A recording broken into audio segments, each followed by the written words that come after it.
Ben Cennet ve ben Rusya'daki bölümüm. Ben Rusya'da ne etken? Ben Rusya'da Samara şehrinde Samara Üniversitesi'nde okuyam. Uğur'un mecnarlarını şeyle, yani halkara arvatmışım.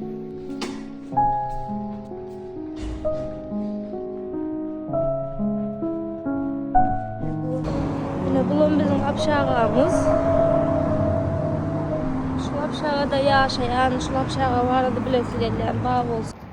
Rusya'da durmuş neydi? Rusya'da şu vakit bilişinize göre vayen yağdaylar sebepli o diyen önküsiyalı qoğu değil. Yöne Rusya'nın en qoğu tarafları tarihi yerler köp. Gezme üçün, öğrenme üçün, tarihiyle kızıklanyanlar üçün. Yine bu hem bizim üniversitemiz. A korpus, B korpus. Bizim üniversitemiz Rusya'da top 100 boyunca 34. yerde duruyor.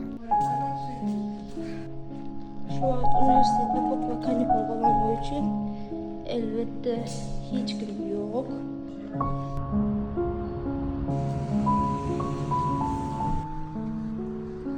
Ben okuldan dışarı power işleyen ve benim kazancım 3.000 ruble ile 3.500 aralığında. Benden köp kişi soruyor. Samara'da iyi iş var mı? Olsa ne keli işler? Hava, Samara'da iyi iş var.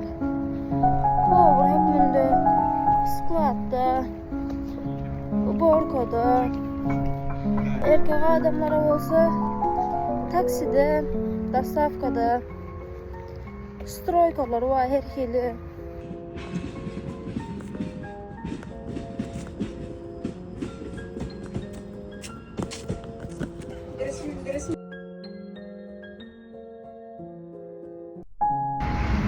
Rusya'da en qoğu olan zatların biri yaz, tomuz, şeyli, Bilal Güllük 24'te ya 2023'te mayın 30'una çeyrek kadar eremeli ve iyunun 28'inde yine de kar yağdı.